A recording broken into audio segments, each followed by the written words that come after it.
Hello YouTube. Today we are going to talk about a shoulder training. The shoulder consists of three deltoid muscles: the front delts, the side delts, and the rear delts.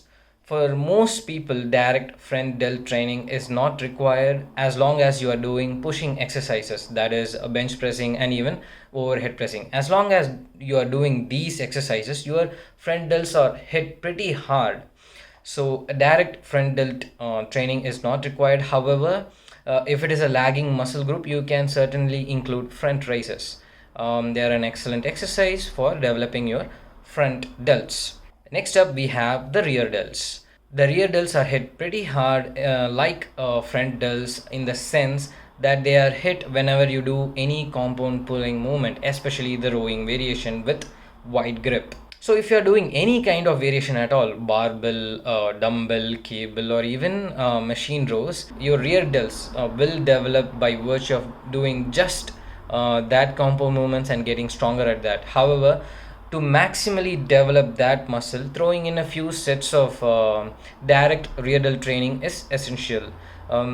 So what are some good exercises when it comes to rear delt training? I would say cable Y rise, face pull, dumbbell rear delt rise, and reverse pec deck. Personally, I do reverse pec deck and face pulls most of the time because they feel very comfortable and they are easier to progress on.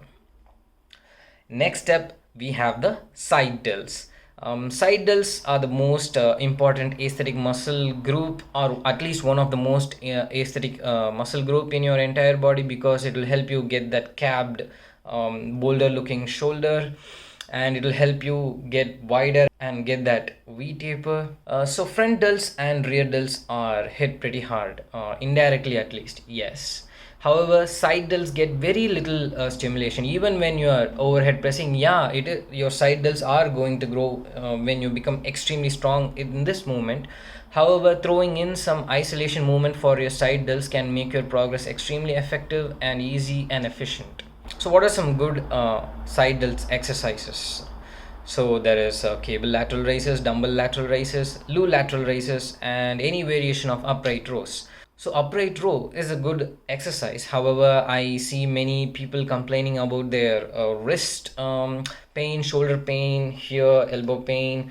So you can experiment with different gears, that is dumbbell, cable, or even barbell, and experiment with rep ranges and the range of motion. If it is not comfortable at the top, limit the range of motion. And also, if your joints don't feel comfortable when you're going heavy, train with lighter weight for higher number of reps. Also remember that when it comes to performing lateral raises, the progression is going to be extremely slow.